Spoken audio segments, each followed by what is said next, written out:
If you're a Lakers fan, you're probably happy with the recent free agent signings in Wes Mathews, Montrezl, Harrell, Marc Gasol, and Dennis Schroeder. One of the first signings was Dennis Schroeder, who stands at 6'1", 172 pounds in his 8th season.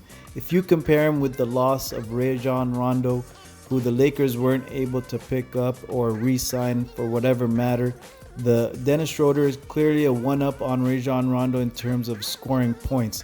Now, he might not make a big of impact as Rajon Rondo would in terms of being a floor general and making the right passes at the right time. However, Dennis Schroeder is very quick. He's younger. He has fresh legs. He's always looking to make an impact off the bench. He was a runner-up in the sixth man category, and he is definitely a player for the Lakers that can make an impact right away. He doesn't have many flaws except for the fact that his three-point shooting is not the greatest at this point. He might need to improve on that. Other than that, he is capable of playing offensively and defensively, which leads to the next point, Montrezl Harrell, who was a huge offseason signing for the Lakers, in which the Clippers were unable to come into an agreement with him, and he clearly showed his disappointment with the fact that the Clippers didn't really care to sign him, I guess, right? So with the Lakers, he's going to make a huge impact. He's averaged 18.6 points per game last season, in which he earned Sixth Man of the Year award. Every year of his career so far, he's been improving in terms of points per game and the impact he's making. His field goal percentage has suffered a little bit, but with the Lakers and the system they have in place, and particularly playing with players like LeBron James, he'll definitely be hungry and wanting to come for more.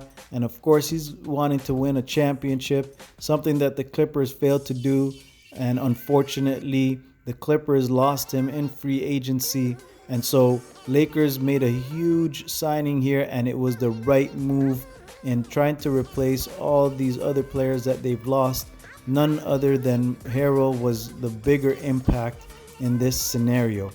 Now, Montrezl Harrell is good offensively. He's a little bit undersized defensively, so he might have issues there if he's facing off against other big men, but that shouldn't be an issue in terms of rotation.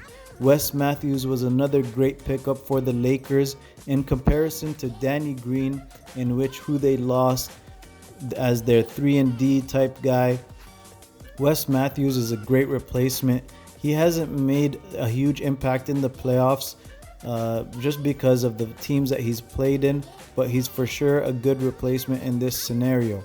Marc Gasol is another great pickup for the Lakers, and if you compare him to JaVale McGee, who they look at as a replacement for him, he is a great pickup, even though he played poorly in Toronto last season in the playoffs. These are the pickups that the Lakers have made. They have made great decisions so far, obviously with LeBron James probably persuading them to do so. Look for the Lakers to repeat